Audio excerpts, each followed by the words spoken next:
¿Qué tienen en común un entrenador deportivo y un dirigente deportivo? Entre muchos factores que podríamos distinguir y analizar, vamos fundamentalmente a referirnos a dos que van a dar cuerpo a este módulo que vamos a trabajar y que está incluido dentro de la propuesta pedagógica del curso de entrenadores nivel 3 de la Confederación Argentina de Handball.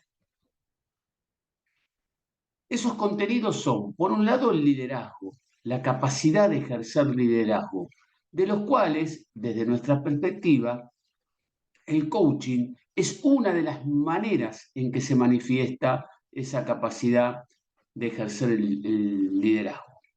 Y por otro lado, la capacidad de desarrollar estrategias.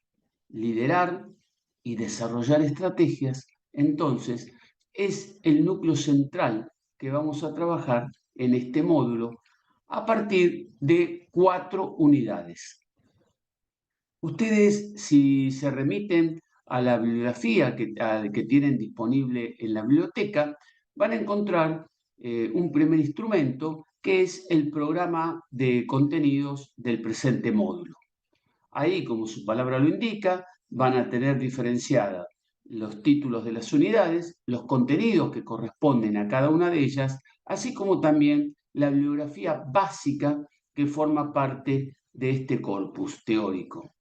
A ello le vamos a agregar algunos textos más, algunas referencias bibliográficas más, que van a servir de manera complementaria para su propia formación y que es importante que las tengan disponibles por su utilidad y por su calidad. Entonces están claramente diferenciadas cuáles son las complementarias y cuáles son las obligatorias.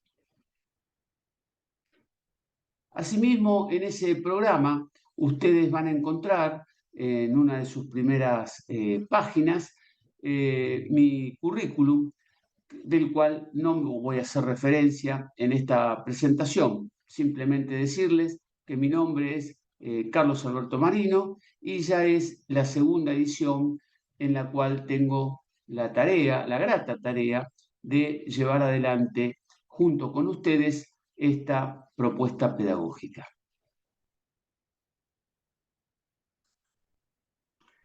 Acá tenemos muy sintéticamente expresados los objetivos. Ustedes en el programa lo van a ver un poco más desarrollado, con mayor amplitud, pero básicamente, ¿qué vamos a hacer? Vamos a identificar los fundamentos y los estilos de liderazgo, los aspectos teóricos del liderazgo.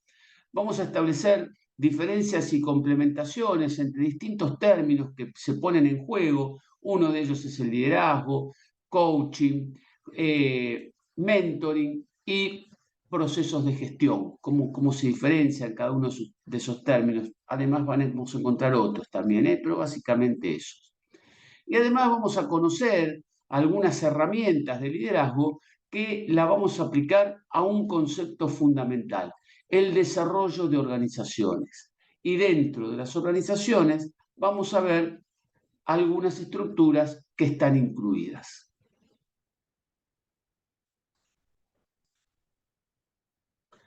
Básicamente, ¿qué es una organización?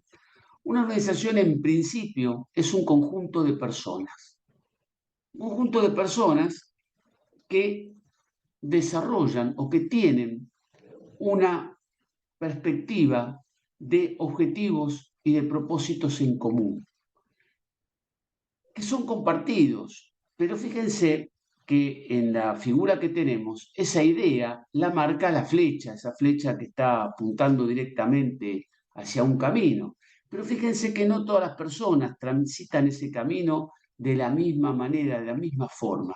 Es decir, sabemos que las organizaciones son estructuras sociotécnicas, es decir, están compuestas por personas y que operan bajo criterios técnicos y determinados, pero que entre ellas comparten ideas, pero también tienen oposiciones, tienen conflictos, tienen situaciones de tensión.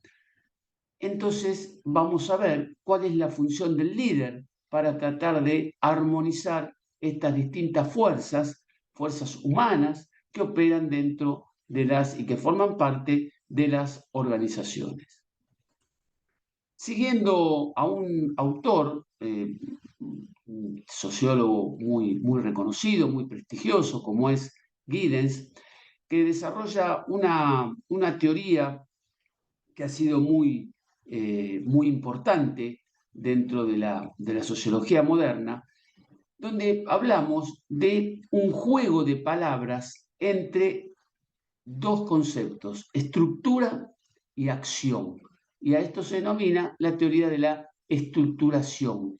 Es decir, somos sujetos, personas que nos desempeñamos dentro de una organización, dentro de una estructura, como decíamos, que tiene aspectos en los cuales podemos desarrollar y otros que están negados o que no se permite su desarrollo. Por lo tanto, las organizaciones son, por un lado, habilitantes, nos permiten hacer un montón de cosas, pero por otro lado también son restrictivas. Otras muchas cosas no podemos realizar. Muy bien.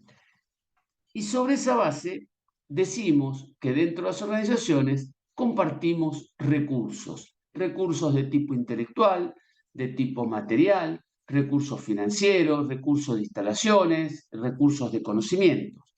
Por lo tanto, este concepto sintético, pero a su vez bien preciso de cuáles son los componentes que constituyen una organización, haciendo un repaso, decimos que es un conjunto de personas que tienen un propósito, deberían tener una visión y una misión en común, con diferencias seguramente entre las personas que lo integran, que esas organizaciones son habilitantes y también restrictivas y que dentro de ese contexto se comparten recursos de distinto tipo.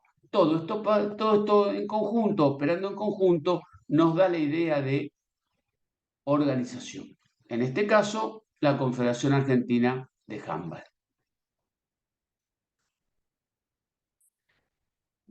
Dentro de las organizaciones y simulando una imagen que representaría un poco un sistema planetario, si ustedes quieren, vamos a encontrar distintos planetas que habitan en este sistema y que justamente bajo esta denominación o bajo esta imagen vamos a ir mencionando que dentro de las organizaciones existen lo que otro autor muy importante como Pierre Bourdieu, un sociólogo que ha dedicado mucho de su trabajo a los aspectos deportivos, o por lo menos a la sociología del deporte, lo vamos a identificar como capitales en juego.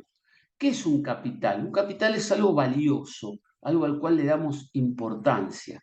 Entonces, ¿cuáles son los capitales en juego que tenemos dentro de las organizaciones?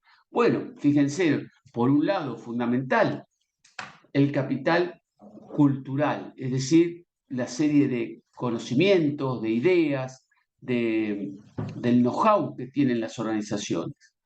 Por otro lado, el capital político, es decir, las cuotas de poder que tiene esa organización, que tiene y que ejerce.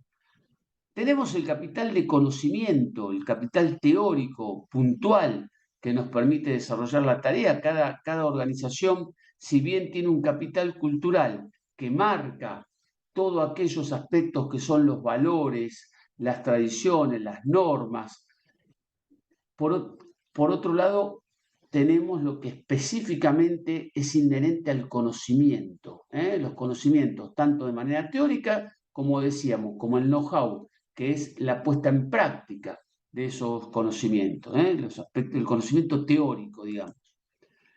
Por otro lado, tenemos el capital relacional, esta capacidad que tenemos de vincularnos entre seres humanos y con otras organizaciones. Tenemos el capital económico, el capital que lo vamos ahí a ver expresado en los materiales, en las instalaciones y también en una de sus facetas que es lo financiero, que es la disponibilidad financiera. Un capital simbólico. Esto es muy importante. Esto habla del prestigio, de la reputación que tiene esa organización y por qué la ponemos en otro color y un poco más por fuera. Porque estos capitales que estamos hablando, los primeros, estos cuatro primeros, estos 5 primeros de los cuales hablamos, son y están incluidos dentro de lo que sería el interior de la organización, son propios de la organización. Pero el capital simbólico es externo, es lo que los demás nos atribuyen, es lo que los demás consideran que nosotros somos. Es un capital sumamente valioso, el capital simbólico, muy, muy difícil de construir, muy difícil de conservar, pero muy fácil de perder. Y todo esto junto forma lo que llamamos el capital identitario institucional, es decir, aquello que nos hace, ese capital que nos hace ser como somos, es decir, que nos identifica. Todo esto operando junto forma parte de esta identidad que nos dice, estos somos nosotros, y a su vez este concepto de identidad implica una diferenciación. Esto es lo que somos nosotros y somos diferentes a otras organizaciones. Por lo tanto, estos aspectos van a ser clave para el ejercicio del liderazgo y también para tener en cuenta en el desarrollo o mejor dicho, en las estrategias de desarrollo de nuestra organización. Una vez hecho esta presentación preliminar y tocando estos conceptos iniciales, estamos en condiciones ya de avanzar un poco más en el desarrollo de nuestra presentación.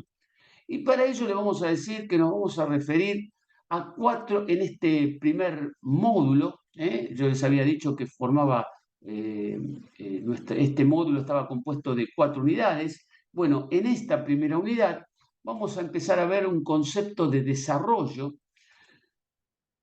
el concepto de liderazgo, el liderazgo deportivo, que es el que a nosotros realmente nos interesa, y acá incluimos, como decíamos al principio, tanto dirigentes como entrenadores, y la idea de coaching, que son uno de los aspectos en los que vamos a ejercer este liderazgo.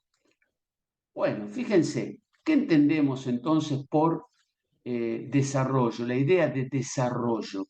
La noción de desarrollo es una palabra compuesta primero por un sufijo, el sufijo des, y luego el término arroyo.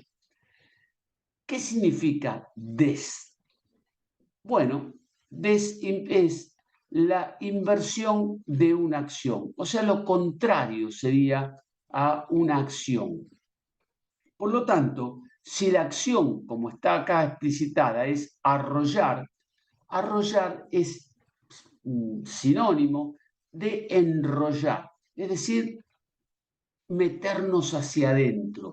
¿Qué sería la acción contraria de enrollar entonces? Desarrollar. O sea, desarrollar es la acción contraria que significa desplegar, desenvolver, extender, progresar, evolucionar.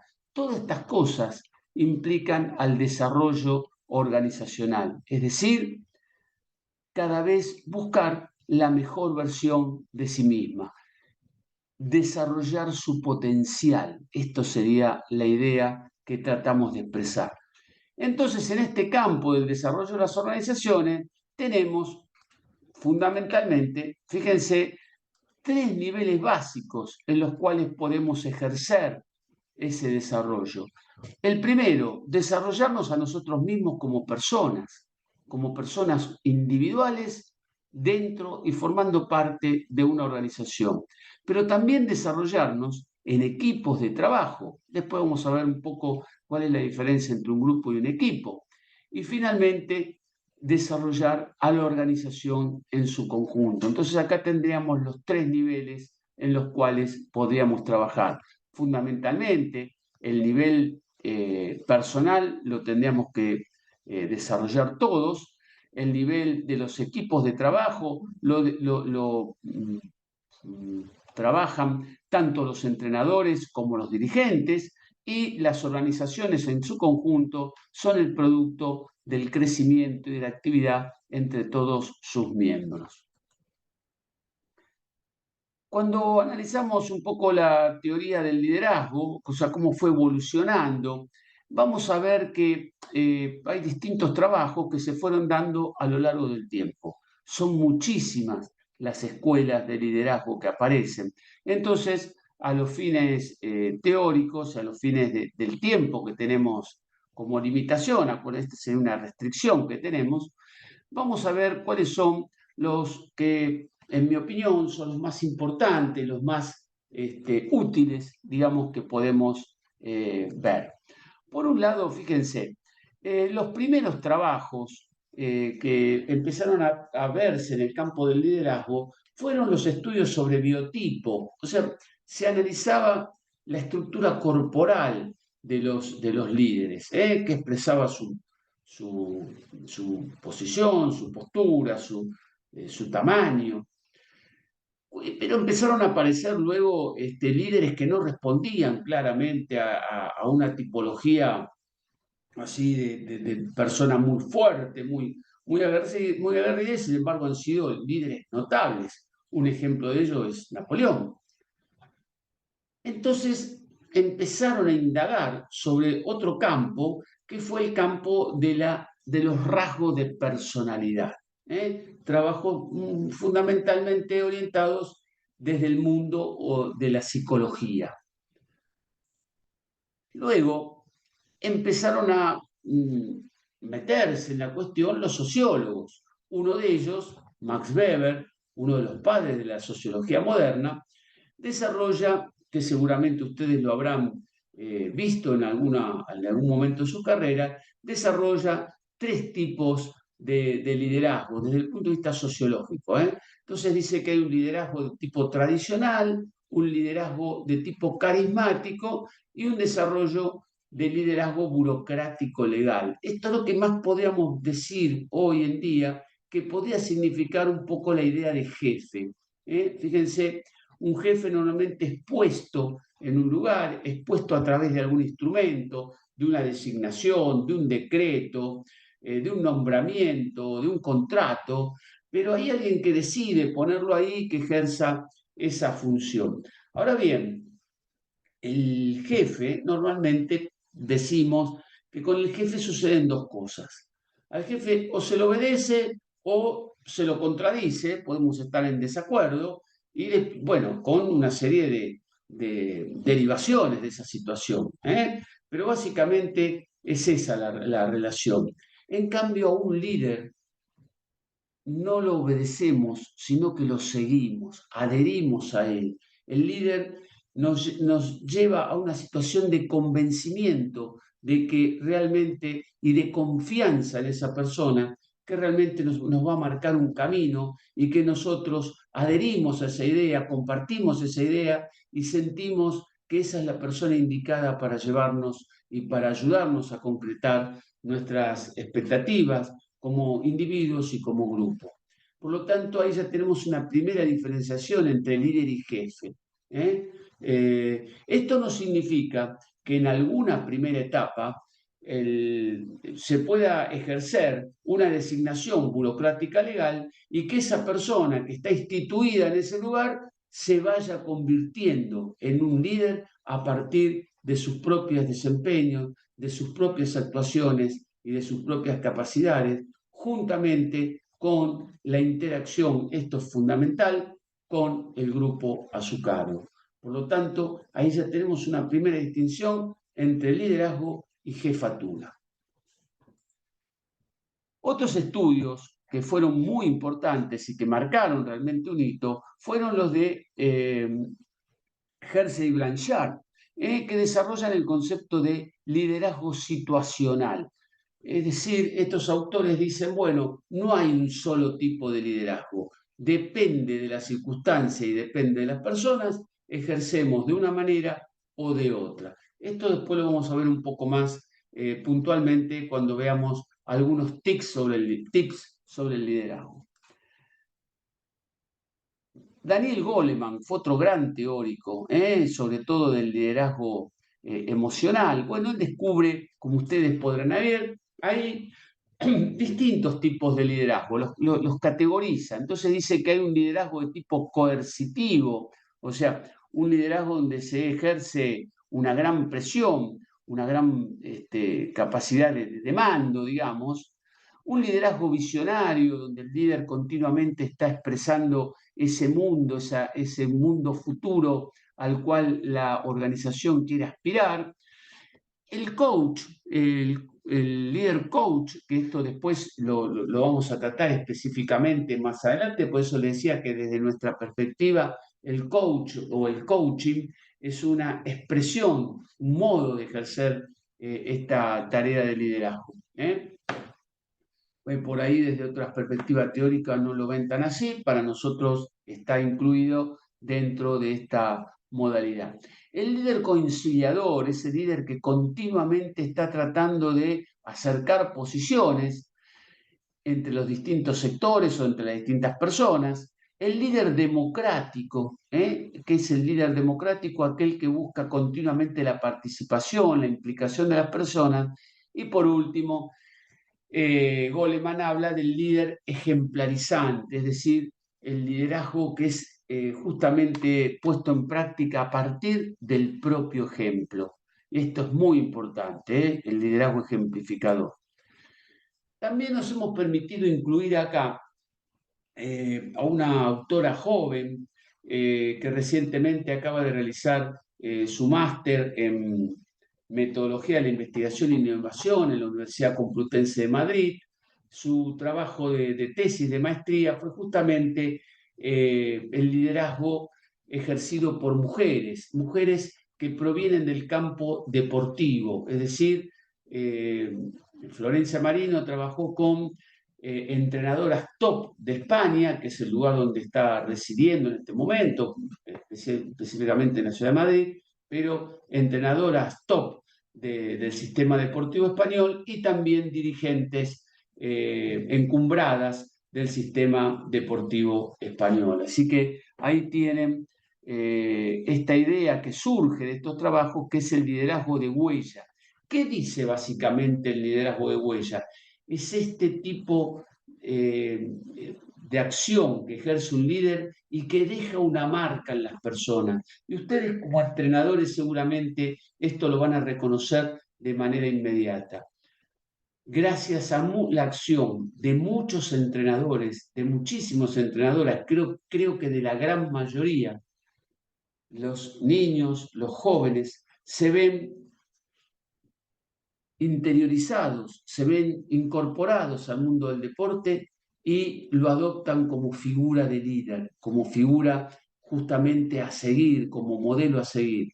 Pero también sabemos que en algunos casos, lamentables por cierto, ese líder ejerce lo que denominamos un liderazgo negativo y que muchas personas abandonan la práctica deportiva por culpa, por responsabilidad del mal ejercicio o el mal desempeño de su capacidad de liderazgo de esos entrenadores o inclusive de esos dirigentes. Por lo tanto, ¿qué dice el liderazgo de huella?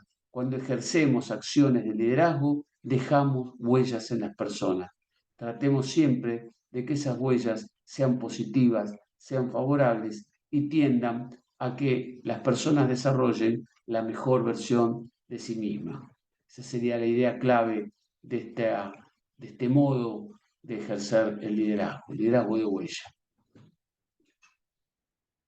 Y después aparece toda una línea, digo, o sea, después no en el tiempo, no en sucesión cronológica, sino que otro gran capítulo que hoy tenemos que considerar de manera fundamental en el ejercicio del liderazgo, es el aporte que realizan las neurociencias en el mundo del liderazgo. Y no solamente en el mundo del liderazgo, sino también más ampliamente en lo que sería el mundo de las ciencias sociales. En este momento, fíjense que aparece toda una corriente en la cual yo adhiero, estoy incluido y trabajo en esa línea dentro de la sociología, que es la neurosociología. Es decir, toda esta idea de lo que se está hablando en este momento del cerebro social, fundamentalmente.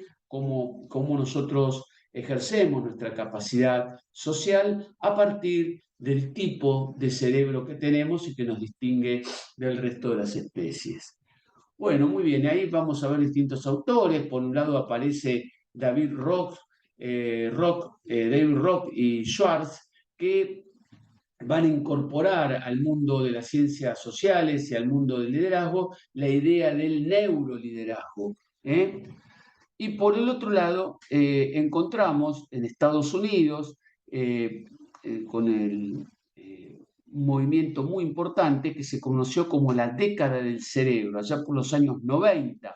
El Congreso de Estados Unidos impulsa durante la gestión de George Bush la idea esta de estudiar lo que se denomina el viaje interior. O sea, por un lado, ustedes saben que Estados Unidos estuvo abocado a la conquista del espacio con el viaje a la Luna, la idea de conquistar el mundo externo, espacial, pero también al mismo tiempo surge la idea de el viaje hacia el interior de nosotros mismos, metiéndonos en ese fenómeno de caja negra, como se lo conocía, que era el cerebro. Nosotros veíamos manifestaciones de la actividad cerebral a través de la conducta, pero no la podíamos ver de manera directa. Bueno, el desarrollo de la tecnología nos permitió meternos dentro del cerebro y ustedes saben bien que hoy hay diferentes, como decíamos, tecnologías que nos permiten ver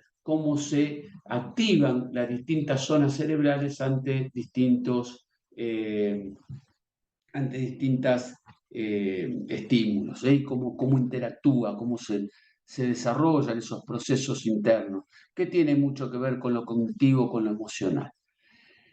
Bueno, y luego tenemos lo que se denominó un poco más adelante el proyecto Brain, que justamente esto fue durante la gestión de Obama, y ahí tuvo una gran implicancia un gran investigador, Juste, un investigador español, que trabajó muchísimo en el diseño y casi en la dirección de este proyecto. O sea, ahí tenemos claramente cómo nos vamos metiendo un poco en esta idea, donde fíjense que por un lado era la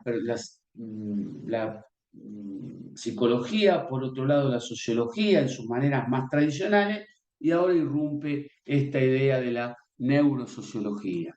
Bueno, y particularmente mi aporte en todo este trabajo, que lo perfeccioné y trabajé muchísimo durante la pandemia, todos teníamos tiempo como para dedicarnos un poco más a trabajos de investigación y profundización. Yo desarrollé el concepto de liderazgo deportivo. Es más, hice todas las gestiones para acuñarlo como una marca registrada. Ahí está el isólogo que lo caracterice, que luego lo vamos a desarrollar, lo vamos a explicar un poco más. Como una forma de ejercer el liderazgo. O sea, ¿qué sería el liderazgo deportivo? Tomar esta función desde todos los aspectos teóricos que nos fueron aportando las distintas escuelas de liderazgo, pero a su vez recuperar todas las enseñanzas que nos dan el deporte, que nos da el deporte, el mundo del deporte, y entre de estas dos cosas surge esta idea de liderazgo deportivo. Para esto vamos a recurrir en una primera instancia a una noción de persona, es decir, ¿qué entendemos o por qué nos parece tan importante esta idea de unir los aspectos de las ciencias sociales con las ciencias biológicas? Porque ustedes saben que el cerebro es una estructura biológica. Bueno, ¿por qué este interés? Acá en este caso seguimos filosóficamente a un autor, Edgar Morin. Edgar Morin se lo conoce como el padre del pensamiento complejo, más o menos esa sería la metáfora. Tiene un texto que se llama Introducción al Pensamiento Complejo. Yo les voy a aportar también un escrito de Edgar Morin donde habla de la unicidad de la persona humana. Entonces, fíjense, decimos que una estructura es compleja cuando está formado por más de una parte. O sea, que está formado por dos o más partes. Entonces, ¿cuál es el concepto de complejidad? La palabra complejo proviene de complexus, que significa aquello que está tejido en conjunto, aquello que no se puede separar, son constituyentes inseparables, que se presentan, como dice el autor, la paradoja de lo uno, pero juntamente con lo múltiple.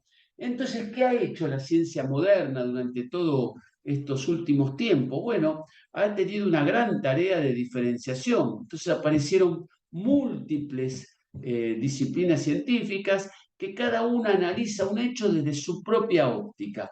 Pero esta división, esta separación es puramente artificial. El fenómeno se da en su conjunto y se da simultáneamente.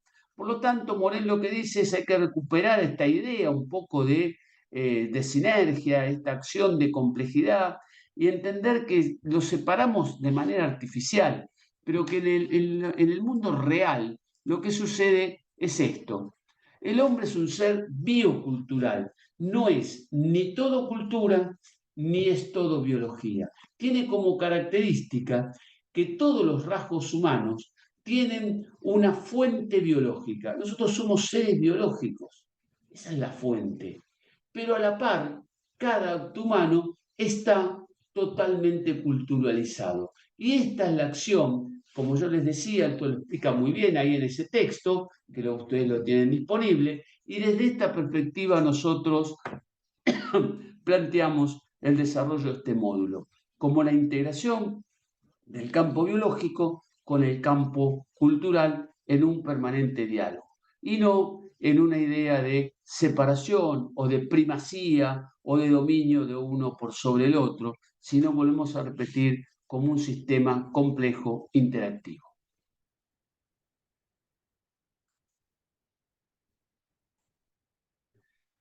Nuestro cerebro es, como decíamos, un órgano biológico, una estructura biológica que funciona a través de procesos complejos que básicamente se dan a partir de la interacción de sustancias químicas y sustancias bioquímicas y eléctricas. Bueno, esto es nuestro cerebro, un gran sistema de construcción de relaciones. Ustedes saben bien que el cerebro funciona a través de la conexión entre sus estructuras que la componen, básicamente las neuronas, que le dan dando sentido y la posibilidad a través de distintas sustancias de la transmisión y conectividad entre unas y otras.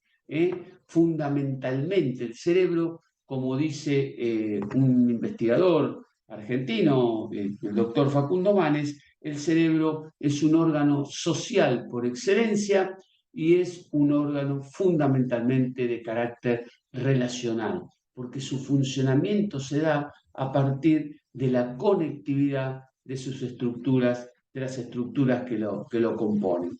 ¿Y cuál es la actividad? Esa actividad que decíamos de características bioeléctricas, de características, como decíamos recién, químicas, bioquímicas, todos estos procesos que se dan, ¿qué dan como resultado? Dan como resultado la mente. La actividad del cerebro es la mente. ¿Qué es la mente? Justamente lo que produce el cerebro, que no son otra cosa que pensamientos y emociones. Temas que durante mucho tiempo también se los pretendió ver como separados, como seres absolutamente racionales, pero en la gran base, la gran energía que tenemos los seres humanos para funcionar y que está en permanente diálogo e interacción con el pensamiento son las emociones. Por lo tanto, nuestra mente es el diálogo permanente que tenemos entre este producto de pensamiento y emoción.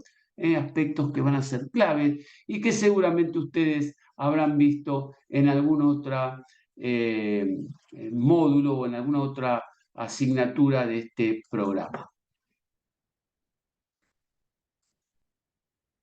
Siguiendo con este modelo o con esta metáfora, digamos, planetaria, ¿cuál sería una de las enseñanzas que nos da el deporte, que nosotros la podemos incluir en el liderazgo? Bueno, justamente que como dice Morén, si hay algo en lo cual vemos claramente, no digo que sea lo único, pero digo, si hay algo en lo cual vemos claramente manifestada esta articulación entre lo biológico y lo cultural, es la práctica deportiva.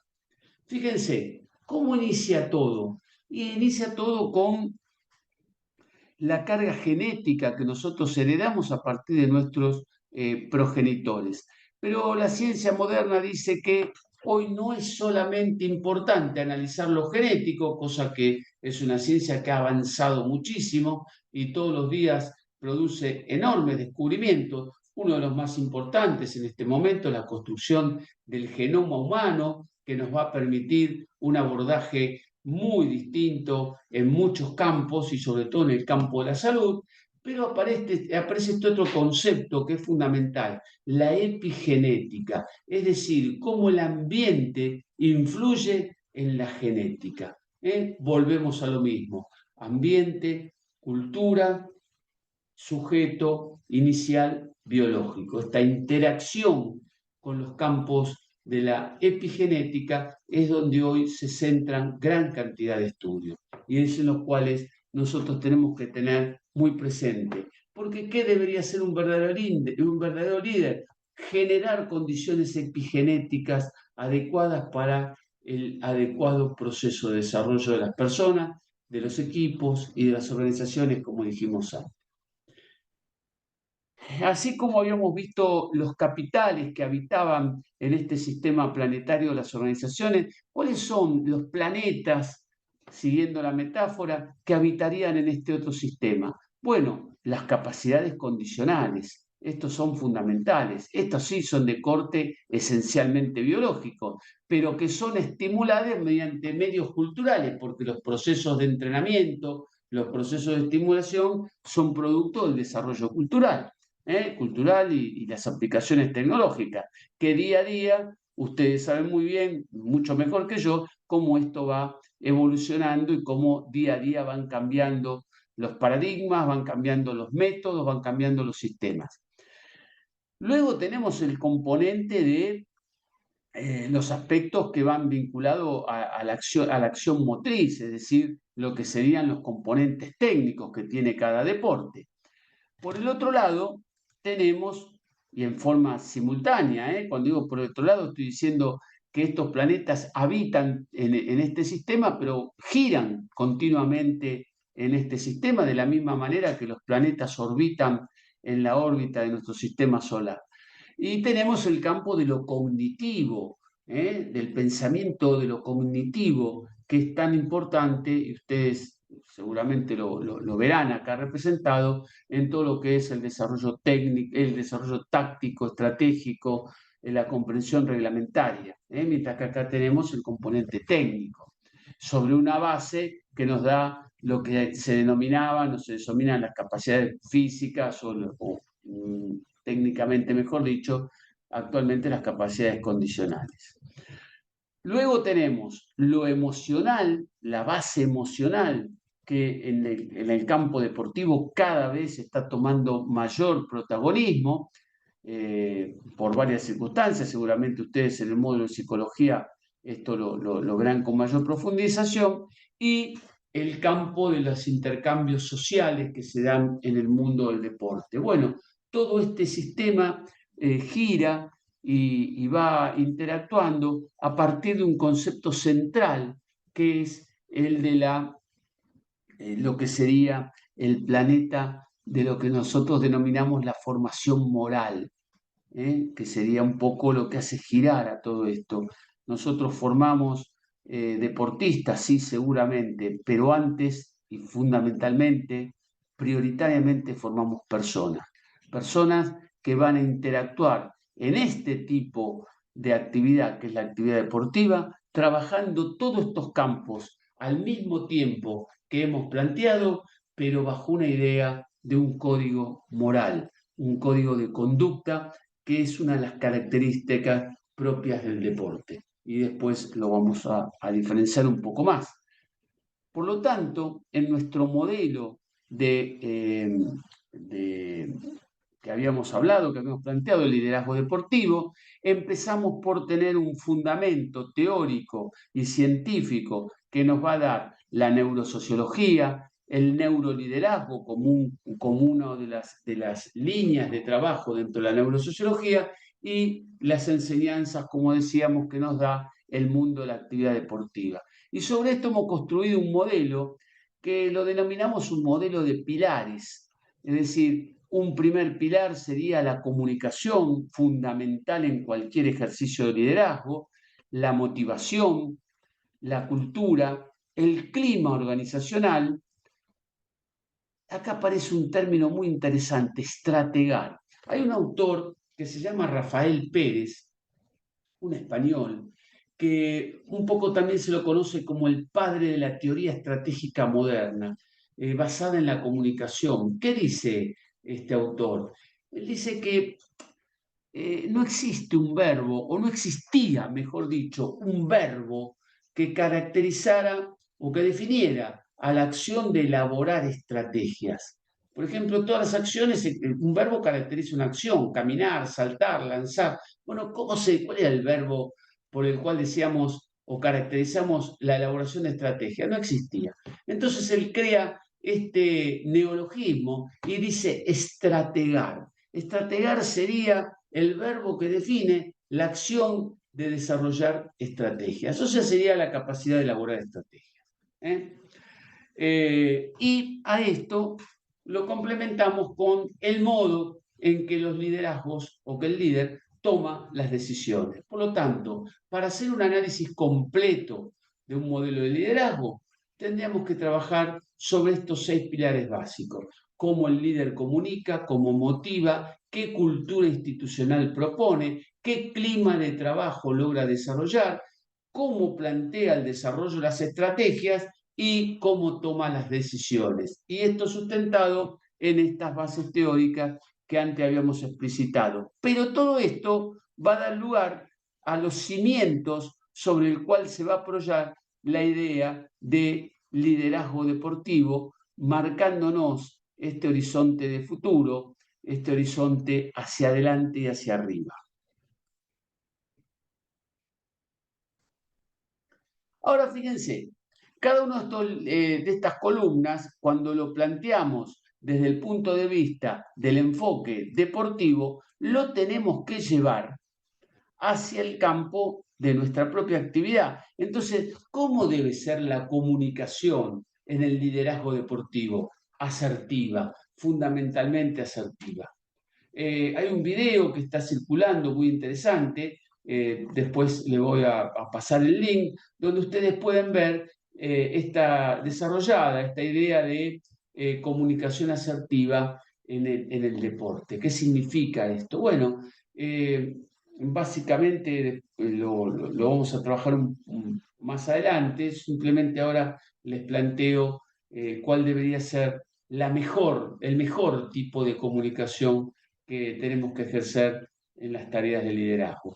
Con respecto a la motivación, vamos a decir que es un mundo ecléctico. Existen muchas teorías de la motivación, todas son útiles y de todas podemos rescatar algo a partir o con la posibilidad de formar esta idea de eclecticismo, de tomar de distintos lados para desarrollar nuestro propio enfoque.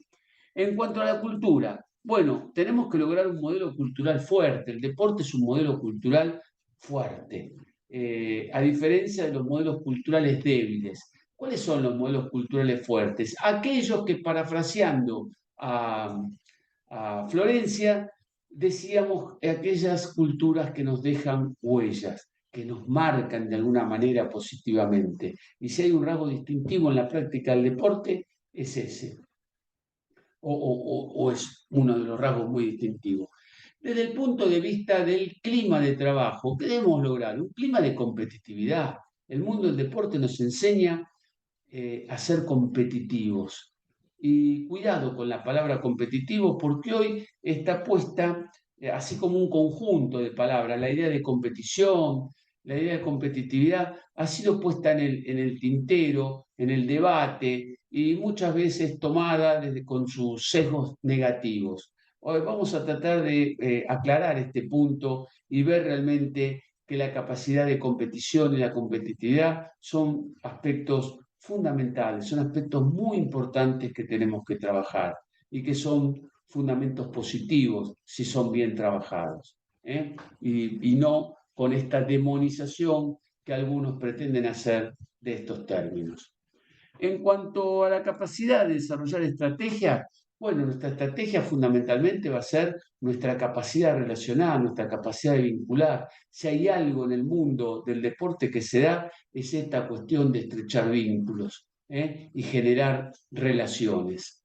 Vivimos constantemente generando relaciones con el entrenador, relaciones adentro del propio equipo, relaciones con los equipos o con los competidores adversarios, con los que forman parte de nuestros propios ámbitos de desarrollo y de entrenamiento, con los dirigentes, a su vez de países con países, de organismos con otros organismos internacionales, o sea, continuamente la estrategia es la vinculación y el relacionamiento, fundamental en el mundo deportivo. Y con respecto al mundo de la toma de decisiones, bueno, fíjense, tenemos que lograr en la toma de decisiones avanzar hacia la toma de riesgos, pero con carácter hemorrelacional, es decir, tener en cuenta que vamos a tomar un riesgo, pero que están implicados estos factores, la emotividad y la racionalidad al mismo tiempo. Y esto debe ser un gran equilibrio que tiene que tener el líder. ¿Cómo hace para interactuar con estos dos factores? ¿Eh? Desarrollado y explicitado ese modelo, entonces vamos a ver lo que decíamos antes de la comunidad, de la comunicación asertiva. ¿Qué tenemos entonces como el sistema de comunicación? Por un lado, la comunicación pasiva, es esa comunicación, fíjense, ya desde lo corporal, lo que está expresando desde el lenguaje motor, lo que está expresando este sujeto, ¿no? O sea, está transmitiendo una idea de prácticamente de derrota con su propia acción sin decir ninguna palabra en este caso. Eh, Cuando tenemos una comunicación pasiva es cuando tenemos una comunicación débil, siempre reactiva, muy poco constructiva. Y por otro lado, en el extremo tenemos la comunicación agresiva, personas que no pueden prácticamente operar si no es a partir de la agresividad, de manejarse hacia otras personas continuamente con agresiones. Bueno, entre la comunicación pasiva y agresiva, que no es el punto medio matemático, sino que es un punto medio equidistante de ambas, está la comunicación asertiva, esa comunicación que es la que nosotros proponemos en nuestro modelo de liderazgo, esa comunicación capaz de decir las cosas de manera firme, pero también de manera cordial, sin necesidad de agredir, pero tampoco sin necesidad de mantener esta comunicación tan pasiva, tan debilitada. Así que la búsqueda de la comunicación asertiva es uno de los fundamentos que tenemos en nuestro modelo de liderazgo deportivo. Y ya les digo, les vamos a pasar el link para que ustedes puedan ver este video que está muy bien logrado sobre este tipo de comunicación. Asertividad.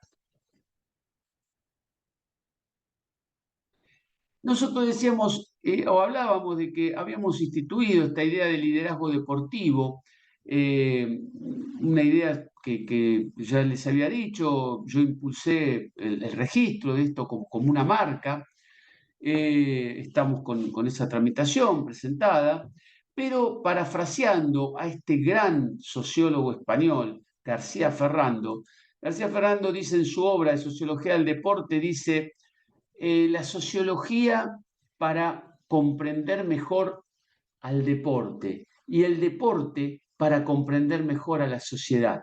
Bueno, yo parafraseando ese término, esa idea de García Ferrando, digo, el liderazgo para mejorar al deporte y el deporte para mejorar a la función del liderazgo. Y fíjense qué resulta de esto.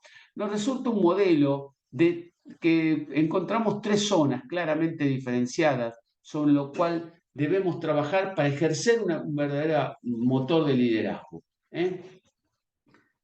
Ustedes van a ver que muchos autores hablan de 3 zonas clásicas y dicen zona de confort, zona de aprendizaje y zona de temor. Esto por ahí lo habrán visto seguramente con estos términos y con otras perspectivas teóricas. A mí estas denominaciones no me terminan de convencer porque creo que no expresan realmente la profundidad de este concepto. Porque, ¿qué es el confort? Es el lugar donde nos sentimos cómodos. Pero en esta primera zona, en realidad, no siempre nos sentimos cómodos y no siempre es una zona de confort. Nosotros en esta primera zona, fíjense, no utilizo estos términos, sino que en esta primera zona, en lugar de hablar de zona de confort, prefiero hablar de zona de seguridad, que no siempre es una zona confortable, porque en un lugar confortable nosotros queremos permanecer, pero no todos queremos permanecer en la zona de seguridad. ¿Por qué? Porque si permanecemos en la zona de seguridad no crecemos. ¿Qué es una zona de seguridad? Una zona donde no hay riesgo, pero tampoco hay oportunidades. Estamos tranquilos, no nos amenaza nada. Es una zona que el cerebro está muy gustoso de habitar ahí. El cerebro humano, si hay algo que no quiere hacer, es complicarse. Para el cerebro lo importante es sobrevivir. Sus funciones están orientadas fundamentalmente a sobrevivir, a preservarse. Entonces dice, ¿para qué me voy a complicar si así como estoy bien? Entonces, esa zona la denominamos de seguridad. Desde nuestra perspectiva, la zona de seguridad es una zona gris. Es una zona que no nos induce al crecimiento.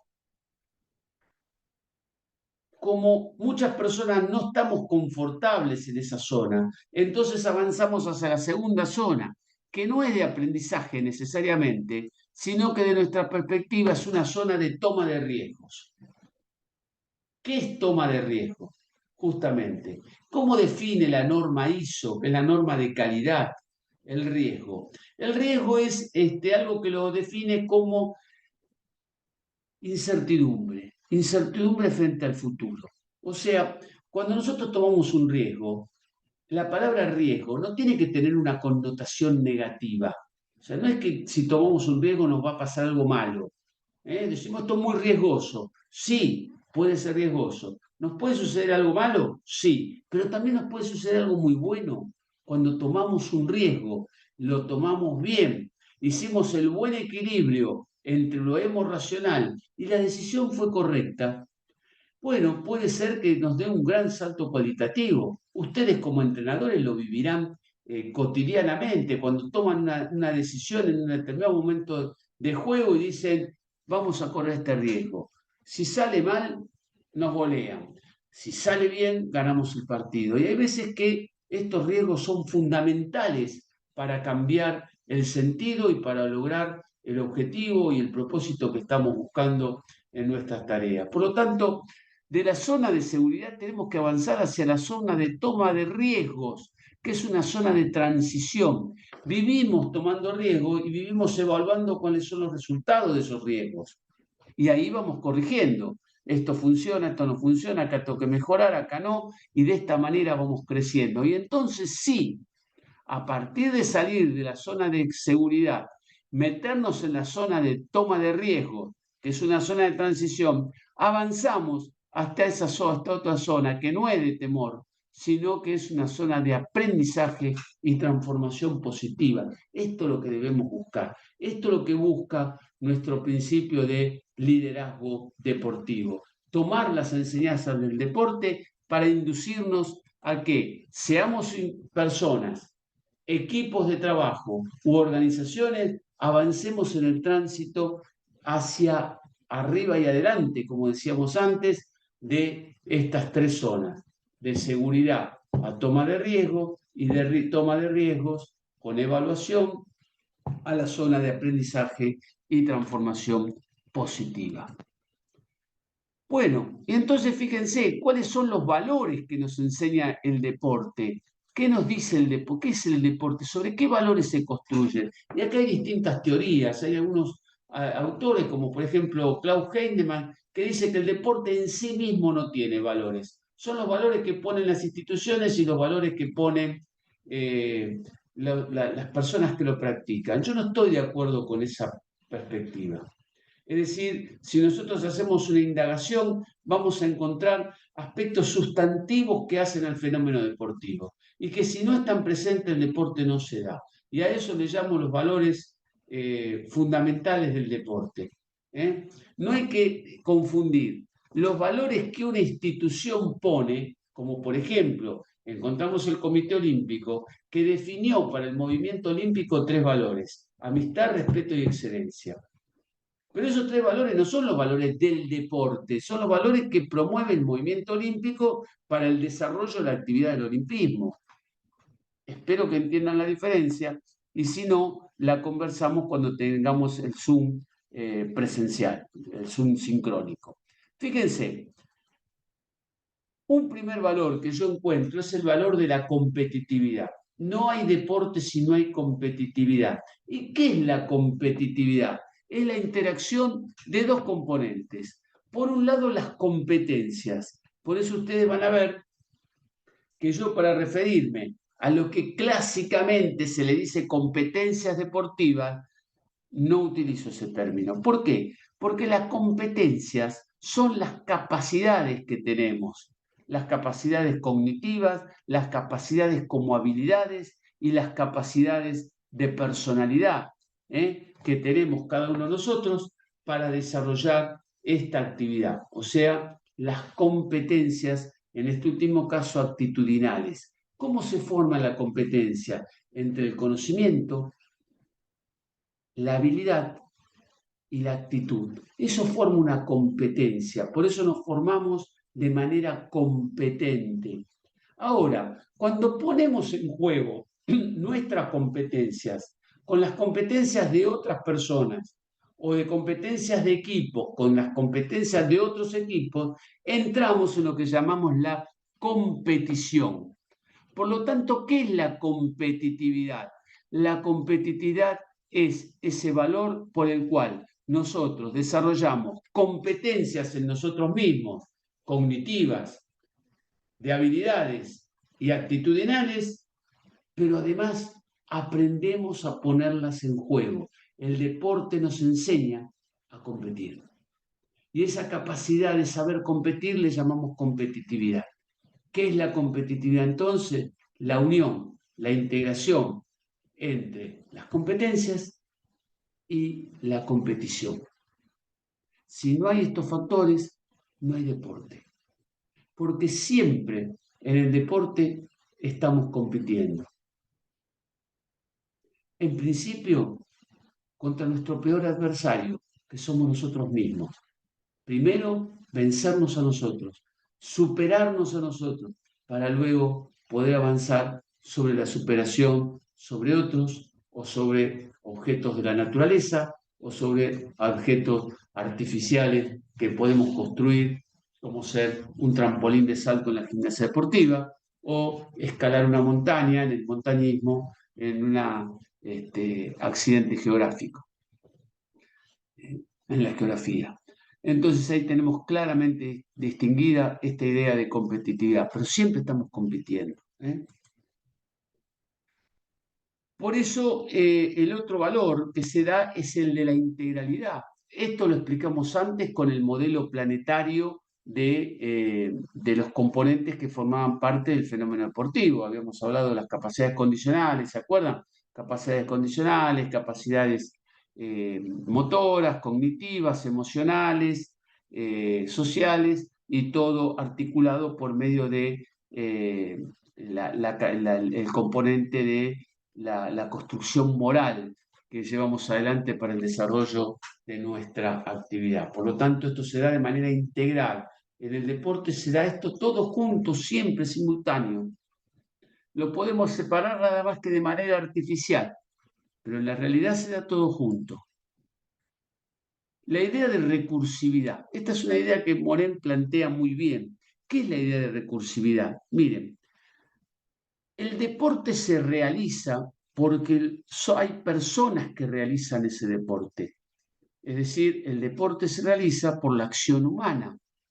Pero a su vez, esas personas que están realizando ese deporte son moldeadas por el mismo deporte. Y a esto le llamamos, o el autor Morel le llama el principio de recursividad, que yo lo veo claramente representado como un elemento, como un valor sustantivo. Hacemos al deporte, pero el deporte nos forja, el deporte nos hace a nosotros mismo también, al mismo tiempo, en un proceso de diálogo, de ida y vuelta. Otro principio fundamental es la idea de superación.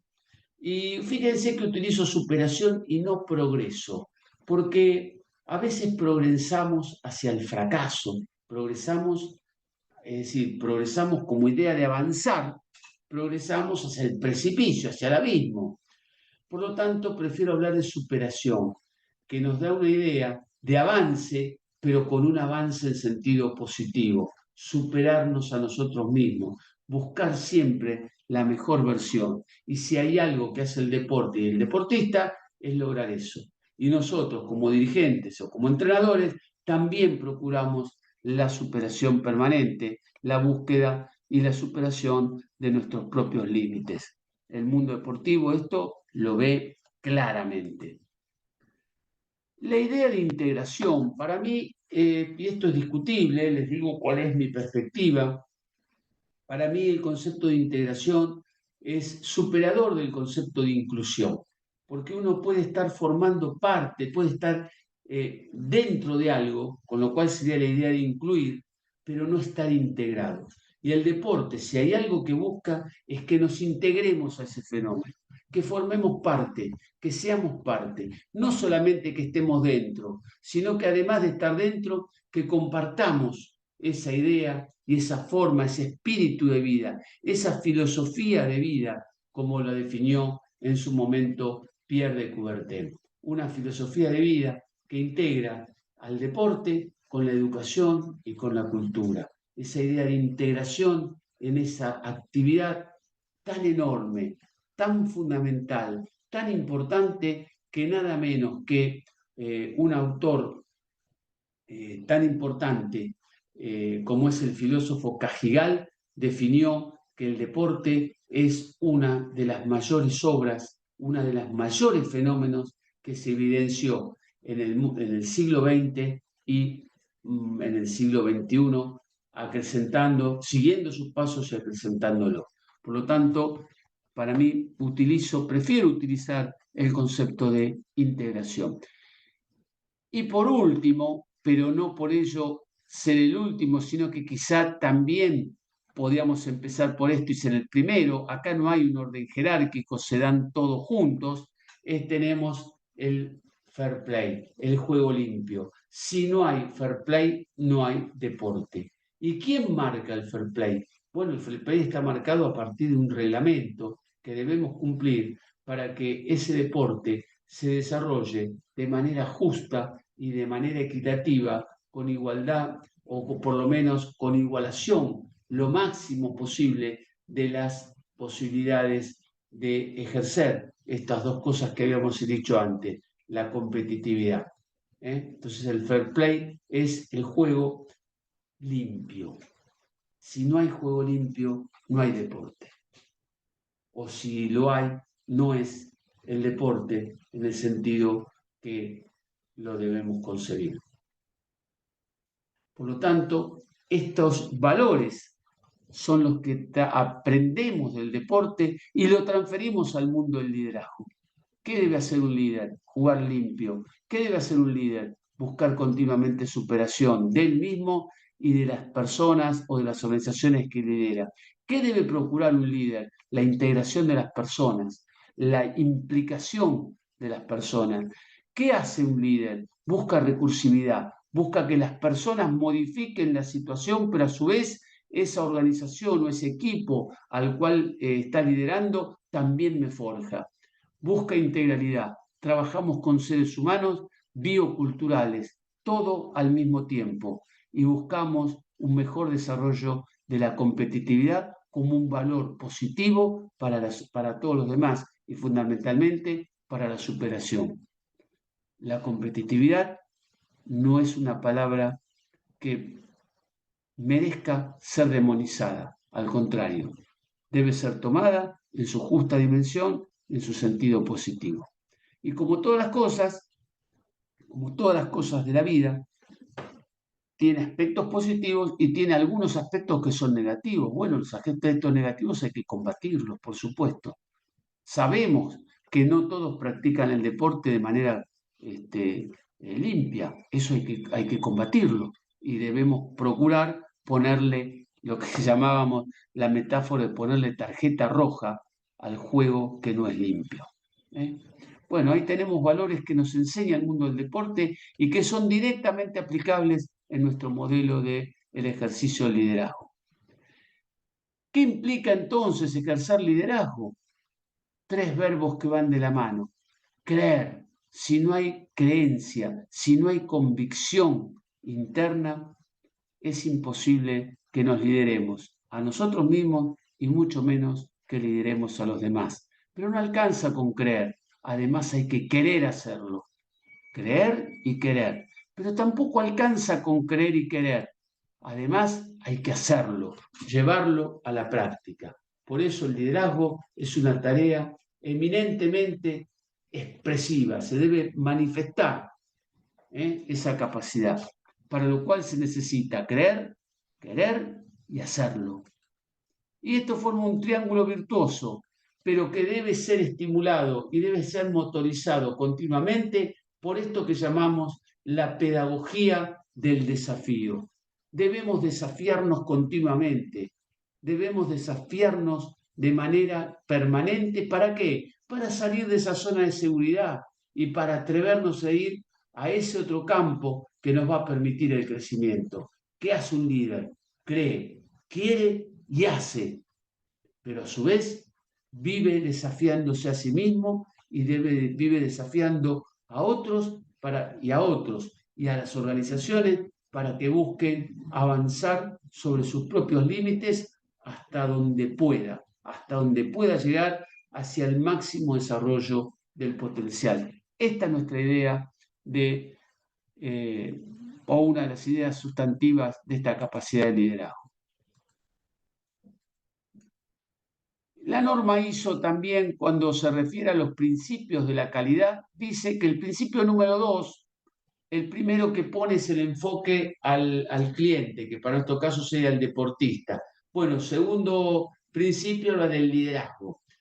Para mí debería ser el primero, pero bueno, no importa, lo tomo tal cual lo marca la norma ISO, por eso aparece el 2 adelante. Esta noción que plantea la norma dice, ¿qué hace el liderazgo? Establece una dirección, un rumbo, busca unidad de propósito de todos sus componentes, a pesar de que sean distintos. Y justamente la idea es que sean distintos. Una organización enriquecida por distintos aportes, por maneras diversas de integración. Un liderazgo crea condiciones, el líder debe crear condiciones para que los equipos y para que las personas se puedan desempeñar con mayores probabilidades de éxito. Y finalmente, un líder debe implicar a las personas, esta idea de integración. Bueno, todas estas ideas deben estar consustanciadas con nuestro modelo de liderazgo.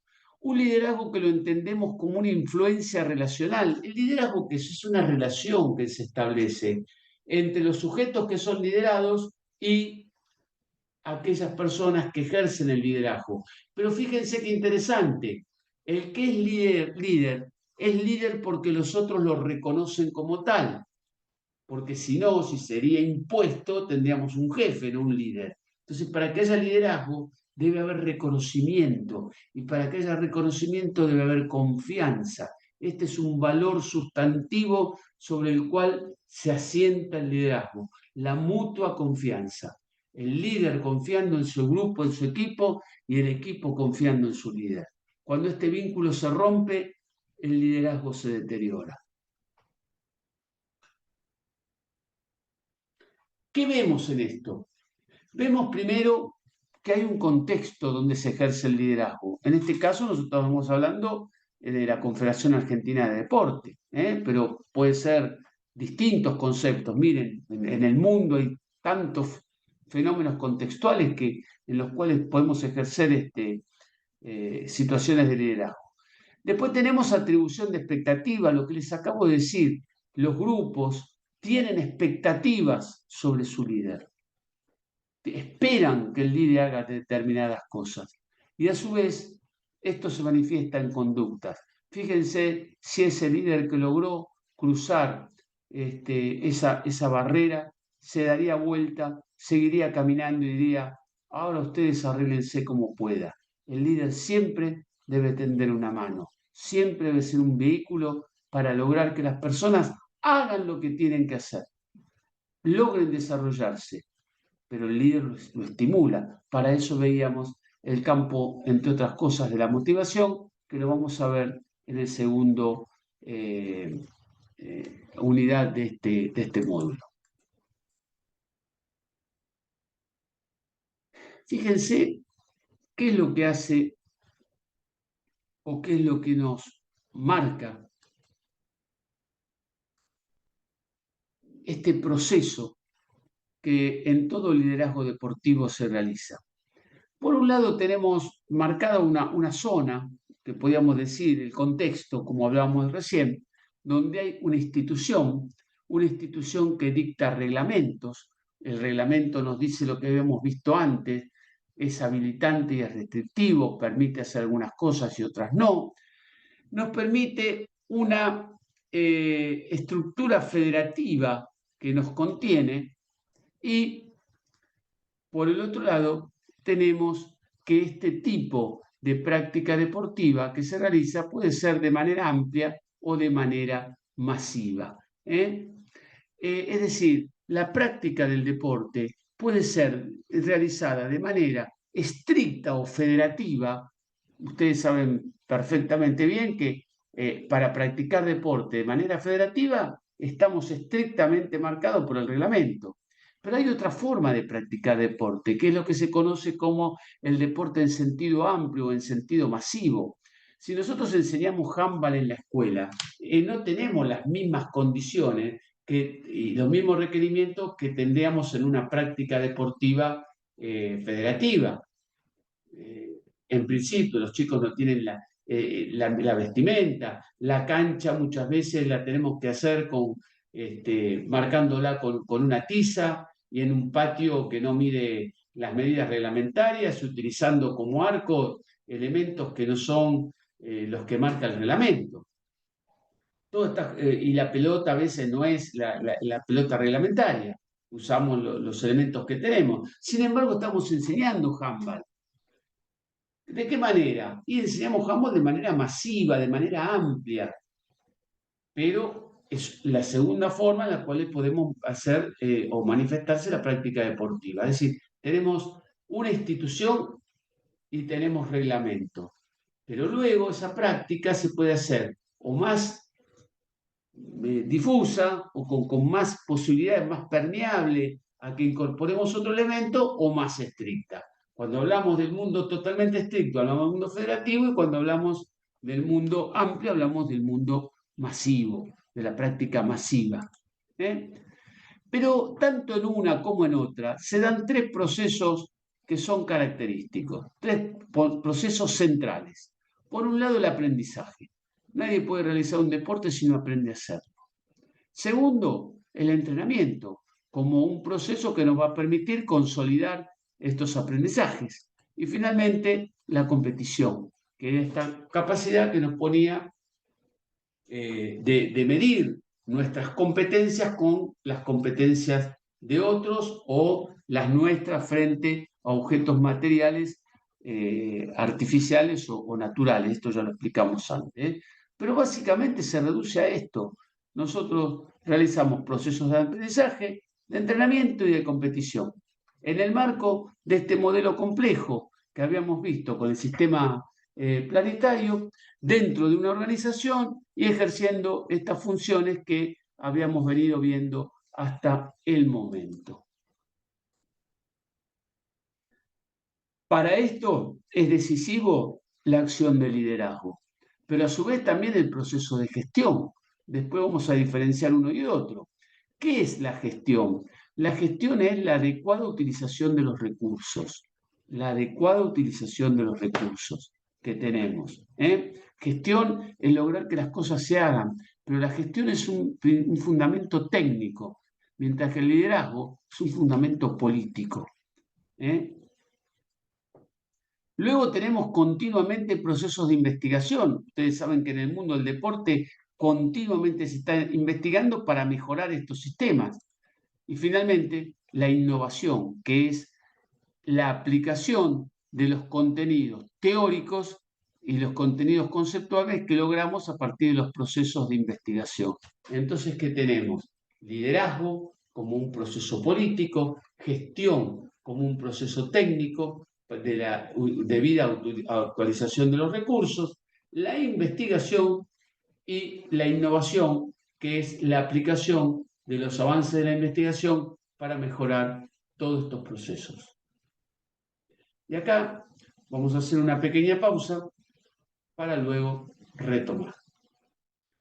Retomando en el punto que habíamos dejado en la primera parte de nuestra presentación, seguidamente vamos a ver el concepto de liderazgo deportivo, o sea, la definición acerca de este término.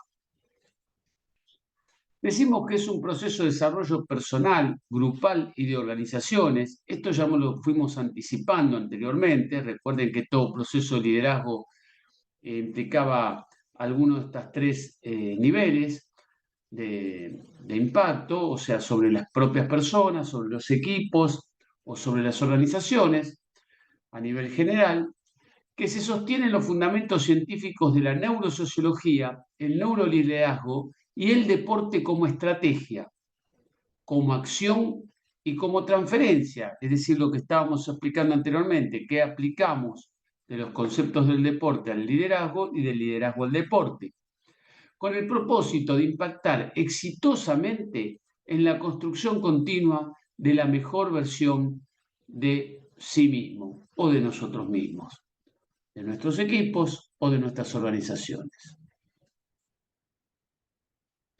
Para esto, continuamente el líder y toda persona, pero particularmente refiriéndonos al caso del liderazgo, empuja en continuo diálogo entre estas dos entidades que podemos decir que habitan en nuestro interior. Por un lado, estas creencias, que acá las simbolizamos con el muñeco rojo, estas creencias que denominamos creencias limitantes, que son aquellas que nos ponen condiciones de negatividad, que nos dicen que no podemos, que no, ¿para qué intentarlo? Y por otro lado, las creencias habilitantes, positivas, que nos impulsan a asumir los riesgos y los desafíos. Este diálogo interno se produce continuamente en la mente de cada uno de nosotros y especialmente en el líder. Por lo tanto, ese líder tiene que ser capaz de llevar a grupos, es decir, un conjunto de personas que están reunidos en algún lugar o que forman parte de alguna estructura, que pueden o no compartir determinados objetivos o por ahí ser objetivos muy generales, como por ejemplo podemos encontrar un grupo de padres que se reúnen a las 5 de la tarde, todas las tardes con el propósito de ir a buscar a sus hijos al colegio, retirar a sus hijos del colegio. ¿Son un grupo de gente? Sí, son un grupo, es dos o más personas.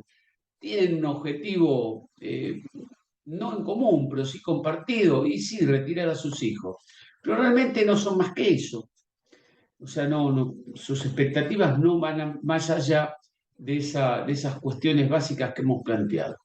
Ahora bien, esos grupos se pueden convertir en un equipo de trabajo a partir ya de avanzar con definiciones más claras acerca de los objetivos a seguir, de darse una metodología de trabajo, de responder a un liderazgo concreto. Esto después lo vamos a ir viendo con más detalle un poco más adelante. Pero lo que vamos a decir básicamente es que la idea es que de los grupos podamos avanzar hacia la idea de equipos. Y luego, ya finalizando la noción, profundizar hacia equipos de alto rendimiento, es decir, equipos que sean realmente de elite, ¿no? ¿Qué es un equipo de alto rendimiento? Fíjense, la doctora Andrea Martínez Funes, que es una importante especialista que tenemos en nuestro país y particularmente es docente universitaria y es una de las docentes que se desempeña en el curso superior de Administración Deportiva del Comité Olímpico Argentino y con la anuencia de Solidaridad Olímpica Internacional, que es conocido como MOSO. Ella define en su módulo que trabaja, que justamente es sobre equipos de alto rendimiento, dice que es un conjunto limitado de personas, que tienen talentos y habilidades que se complementan, que están directamente relacionados entre sí, que trabajan para conseguir objetivos determinados y comunes. Esto antes ya lo habíamos anticipado, con un alto grado de compromiso. No hay equipo de alto rendimiento si no hay un enorme compromiso para llevar adelante esa tarea con la responsabilidad que implica. Que tienen un conjunto de metas de desempeño, es decir, que quieren hacer las cosas de una manera determinada y de esa manera la comparten, y un enfoque que acuerdan, o sea, un enfoque acordado, por lo que se consideran mutuamente responsables tanto de los procesos como de los resultados. Un equipo se hace responsable en conjunto de los logros que tienen y también de los fracasos. Vamos a ver ahora algunas diferencias, como habíamos enunciado al principio, respecto de algunas metodologías, de algunas formas de ejercer distintas acciones institucionales. Por ejemplo, habíamos dicho que el coaching es una forma de expresión del liderazgo, una forma en la que fundamentalmente ustedes van a tener un artículo que les va a aclarar bastante el panorama, una forma en que realmente se trabaja mucho acerca de la fijación de objetivos y sobre la base de preguntas se va orientando a la persona, mejor dicho, la propia persona o el propio grupo va encontrando su camino hacia la construcción del éxito. Es decir, el coaching es un proceso fundamentalmente sustentado en el lenguaje, ¿no? Donde buscamos realizar preguntas correctas y que los propios individuos encuentren sus propias respuestas a las preguntas formuladas. Luego tenemos, fíjense, otra cuestión importante, que el término coaching proviene de un término húngaro que es que era un carruaje, y el alemán Kutsche. Es decir, ¿qué significa esto? El italiano, coccio, en el español, coche, en el inglés, coach. Entonces el coaching es la idea de transportar a las personas desde donde están hacia donde quieran estar. Ese es el origen y el término el origen del término, del vocablo coaching, que lo expresan con esta idea de un coche, de un carro que nos lleva hacia un lugar determinado, desde un punto de partida, que es el lugar donde estamos. Bueno, fíjense algo muy importante. El coaching no hay que compararlo con acciones de terapia, que estas están a cargo de los psicólogos, por ejemplo, de terapias psicológicas me estoy refiriendo. El coaching no hace eso, sino que trabaja sobre la fijación y la consecución de logros, de objetivos. No trabaja sobre patologías. Vuelvo a repetir, eso es campo del psicólogo.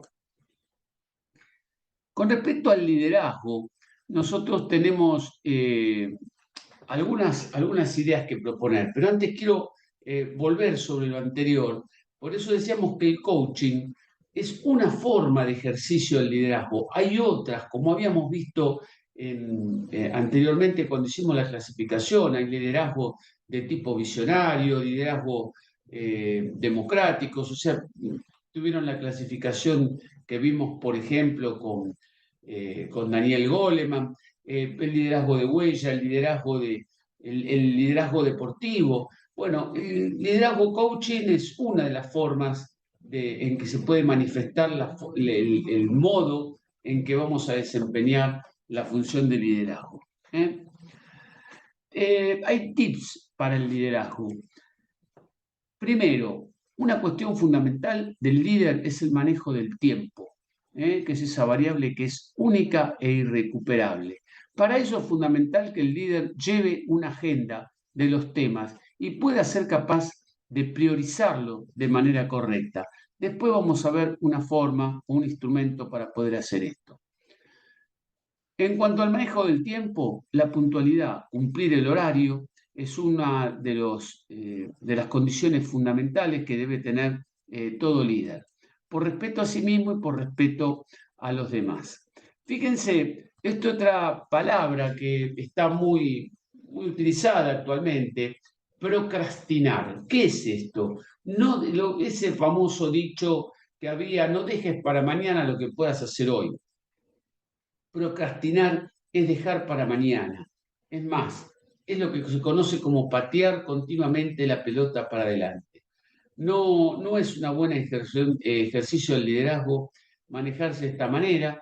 El líder debe, fundamentalmente con este modelo que dijimos de confección de agenda, priorizar los temas y tratarlos en tiempo y forma cuando corresponden. Y esta otra idea, también desarrollada por Blanchard, muy interesante, porque plantea una metáfora ustedes ven ahí unos monos.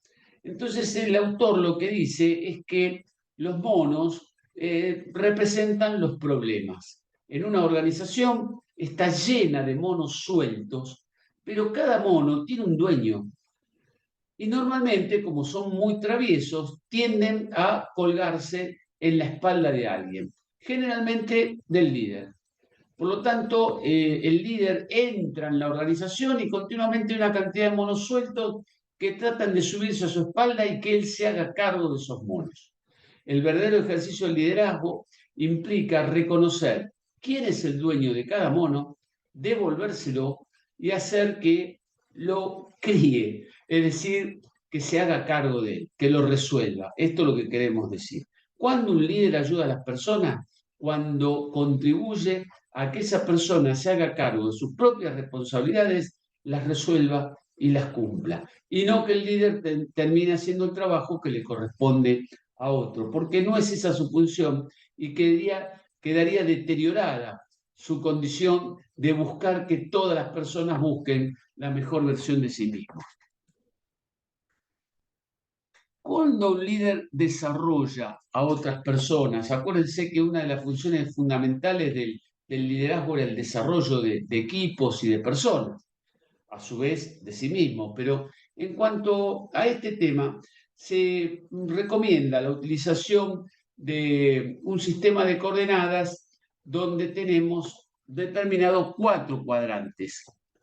Vamos a ver de qué se trata esto. Fíjense, en uno de los cuadrantes tenemos el nivel más bajo de aptitud, o sea, sabe poco, conoce poco y sabe hacer poco, y el grado de actitud, o sea, la predisposición que tiene hacia las cosas. Por lo tanto, si tenemos una persona o un grupo que está ubicado en este cuadrante, seguramente ustedes van a identificar a algunas personas en su organización que se ubican en este lugar. Tenemos personas con muy baja aptitud y muy baja actitud. O sea, las dos variables están muy depreciada. Por lo tanto, acá el líder no tiene muchas más posibilidades que orientar a esta persona. ¿Qué es orientar? Tratar de encontrar el lugar, tratar de encontrar aquello que a la persona más le gusta, en la cual se siente más capaz, y por otro lado, trabajar sobre su actitud para que realmente asuma algún tipo de compromiso en la organización y no simplemente que diga, yo no hago nada porque no sé hacer nada. Entonces, si decimos que la idea es buscar una vez más la mejor versión de unos mismos, hay que hacer crecer a este tipo de personas. Por el otro lado, tenemos sujetos que tienen un alto nivel de aptitud, son buenos en lo que hacen, saben hacer lo que hacen, tanto en términos teóricos como prácticos, pero por algún motivo tienen poca actitud, o sea, no tienen voluntad de hacer las cosas. Por lo tanto, ¿qué tiene que hacer el líder acá? Motivar. Y ya habíamos visto algunas ideas de motivación, dijimos que era una tarea ecléctica, pero en motivación es el tema central de la unidad que viene y que vamos a trabajar en el próximo encuentro. Por lo tanto, ahí ya tenemos dos acciones claras del líder. Fíjense, cuando la aptitud y la actitud son escasas, tenemos que orientar. Cuando la actitud es alta, pero la actitud es baja, lo que tenemos que hacer es motivar a esas personas para que recuperen la confianza, la alegría, las ganas de participar. ¿Por qué? Porque capacidad tienen, conocimientos tienen, para que vuelva a ponerse en marcha. Con este queremos jugar todos. Fíjense, este jugador es el que tiene el más alto nivel de aptitud y la mejor actitud. Quiere hacer todo y además lo que hace normalmente lo hace bien. Por lo tanto, acá lo que tiene que hacer el líder fundamentalmente es delegar, dejar que la persona haga sin perder de vista una función que es la supervisión. El líder siempre mira, siempre tiene que estar atento, pero debe dejar hacer en este caso. Por lo tanto, decimos que acá el líder fundamentalmente delega. Delega, pero no abdica, no renuncia a la conducción, sino que cede su autoridad, nunca la responsabilidad. Siempre lo que se cede es la autoridad para que las personas estén en condiciones y lleven adelante los procesos con éxito, porque saben hacerlo y porque quieren hacerlo. Y acá finalmente tenemos un cuadrante que es muy complicado de manejar. Fíjense, acá tenemos un muy bajo nivel de aptitud, o sea, personas que saben hacer pocas cosas o las hacen mal. Eh, Tanto en términos o tienen poco conocimiento o tienen poca habilidad. Y ahí ustedes ven un rey y dicen, ¿cómo puede ser que esta figura se identifique como un rey? Bueno, este justamente es el rey Midas, o lo utilizamos como representación del rey Midas. Si ustedes conocen la fábula del rey Midas, resulta que era un soberano muy ambicioso. En una oportunidad se le aparece un genio y le otorga un deseo y él pide, era tan ambicioso que pide que todo lo que tocara se transformara en oro. De hecho, fíjense el resultado, terminó muriendo de hambre. Pero tomemos la idea de que el rey Midas lo que tocaba lo transformaba en oro.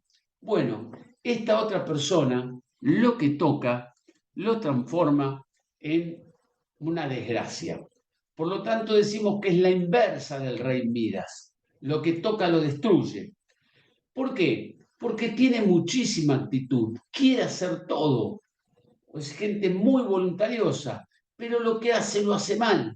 Por lo tanto, sus resultados terminan siendo frustrantes para él, para el líder y para la organización.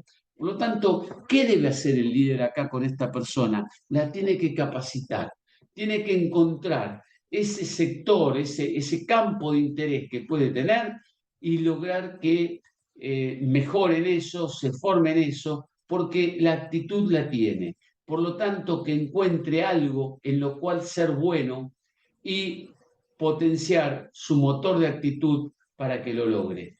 Y esto básicamente es un buen ejercicio de liderazgo, planteándose esto, de desarrollar personas, tratando de encontrar en qué cuadrante están, pero no para dejarlos archivados en ese cuadrante, sino para promover que haya un crecimiento dentro del cuadrante y en lo posible, que lleguen todos a jugar en el mejor y en el más potente de los cuadrantes, que es este que lo encontramos arriba y a la derecha.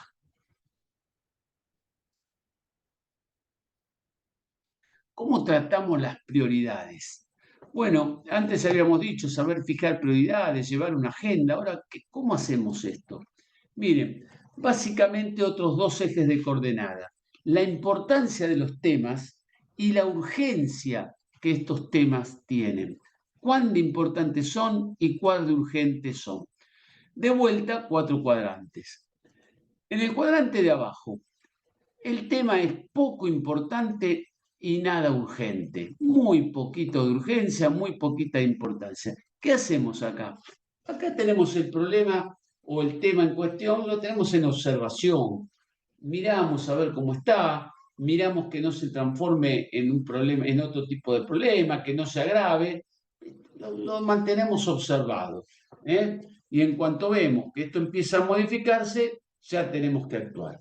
Ahora fíjense, ¿qué pasa con el cuadrante donde el tema es muy importante, pero no es urgente, no hay que resolverlo hoy, pero sí es fundamental y quizá para el futuro de nuestro equipo, para nuestro propio futuro, para el futuro de la organización? ¿Qué hacemos entonces ante esta? Bueno, miren, este es el cuadrante propio del líder. Acá el líder es donde mejor se siente. ¿Por qué? Porque tiene campo para analizar y para visionar algún tema. Es decir, para poder mirarlo a futuro, porque el tema es importante, pero al no tener que resolverlo ya y ahora, le da tiempo de análisis, tiempo de reflexión para elaborar una visión potente a futuro. Porque recordemos, el tema es importante, ¿eh? Este otro cuadrante, fíjense, el tema es muy urgente, pero la importancia es poca. Bueno, justamente, ¿qué hacemos acá? Y acá hay que atender este problema. O sea, tenemos que resolverlo. ¿Por qué? Porque es urgente. Muy importante no es, pero es urgente. ¿Y esto quién lo debe resolver? Bueno, tenemos que encontrar a la persona. El líder tiene que encontrar quién debe hacerse cargo de este mono y hacer lo suyo y resolver el tema. Y por último, tenemos el más complicado de todos, donde acá sí, el tema es muy importante, pero a su vez es muy urgente. Por lo tanto, lo que tenemos que hacer es activar todos los mecanismos para meter manos en la obra, en la masa y lograr la resolución. Entonces ahí tenemos un esquema que nos puede ayudar a fijar prioridades. Ustedes en cada cuadrante seguramente podrán ser capaces de identificar situaciones y espero que esta herramienta los ayude a que tomen decisiones cada vez de mayor calidad en función de las prioridades que quieran establecer. El líder siempre tiene que tener una taza de café a mano, una taza de café disponible, metafóricamente. Esto significa una conversación abierta con su equipo, a veces en conjunto y a veces en forma individual, con algunos de sus miembros, abordando los temas y logrando que se haga lo que se denomina el feedback, la tarea de feedback. Y normalmente cuando hacemos un feedback debemos tratar de hacer la técnica de lo que se denomina el 3x1. Cuando tenemos que decirle algo a alguien realmente duro, difícil, complicado de decir, conviene tener primero un acercamiento reconociendo tres cualidades que son importantes, que son positivas en la persona. Por ejemplo, mirá, vos te mostrás muy abierto, muy participativo, sos una persona responsable, sos capaz de trabajar en equipo, pero, y ahí vemos con el problema que le queremos plantear, ¿eh? Para que no resulte tan agresivo y tan limitante, podemos abordar este trabajo o este proceso, mejor dicho, con la técnica del 3x1. 3 elogios y una observación fuerte. Y después van a ver acá que está el feed forward, un término desarrollado por Goldsmith y Kassenbach, que yo se los voy a dejar como tarea para que ustedes investiguen, porque generalmente todos hablan del feedback, pero seguramente o muy probablemente pocos hayan escuchado hablar del feed forward, que les resulta un término muy interesante. El liderazgo deportivo, entonces, desde nuestra perspectiva, es una sucesión de impactos, es una cadena positiva de impactos. Impactos donde yo estoy en este momento llevando adelante esta conversación con ustedes, espero haber impactado sobre ustedes, pero ustedes cada uno tiene a su cargo grupos. Y sobre esos grupos o sobre esas organizaciones, ustedes también van a impactar tratando de transferir. Acuérdense que habíamos hablado que cuando hicimos la definición de liderazgo deportivo, dijimos que era estrategia, acción y transferencia, donde ustedes pueden hacer esta transferencia hacia sus grupos, hacia sus equipos, a sus equipos de alto rendimiento, hacia sus organizaciones, y de este modo replicar este efecto positivo a lo largo de su actividad de liderazgo. Fíjense, un concepto muy importante, que es jerarquizar al deporte. ¿Qué queremos lograr con todo esto, con esta idea de liderazgo deportivo? Jerarquizar al deporte como un factor estratégico de liderazgo. ¿Para qué? Para desarrollar proyectos de vida en relación con la población masiva o con el deporte federativo, porque básicamente es esta las dos cosas que vamos a trabajar. O en el campo del deporte vamos a trabajar en las federaciones, con el deporte estricto, con el deporte formal, o también algunos de ustedes en una doble función, quizá también, o en algún momento de su etapa de su vida, van a trabajar con poblaciones masivas que quieren fundamentalmente incorporarse a la práctica deportiva como un factor de calidad de vida y de salud. Y otros que lo van a encarar ya directamente orientados al mundo del rendimiento y de las performances.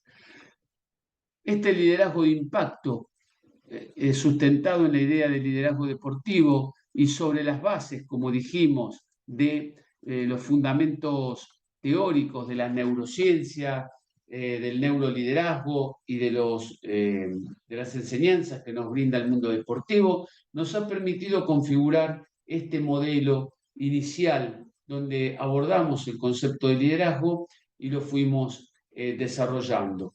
Pero también mostramos un modelo de construcción sobre la base de los 6 pilares. Bueno, algunos lo anticipamos ya hoy como el de la comunicación, pero la clase que viene, el encuentro que viene, que también va a ser de carácter asincrónico, lo vamos a abordar en términos de motivación. O sea, para luego avanzar en los encuentros sucesivos en los ítems que nos van quedando pendientes de acuerdo a ese modelo planteado.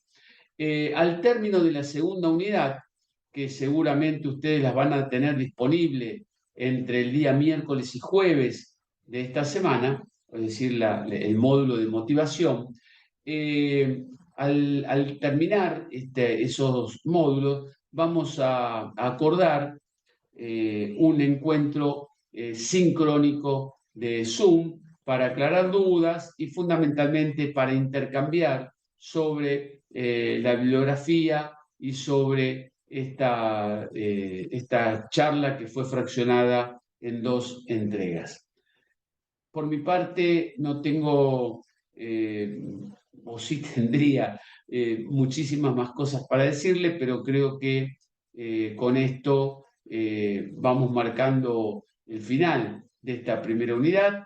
Les dejo la intención, los motivos, los insto a que lean el material, que vean detenidamente esta charla, que traten de encontrar ejemplificaciones a sus propias prácticas profesionales, que le encuentren la transferencia y en el encuentro que tengamos por Zoom sincrónico vamos a poder intercambiar y enriquecernos todos a partir de la reflexión sobre la propia experiencia y compartir la experiencia del resto de los compañeros de cursada.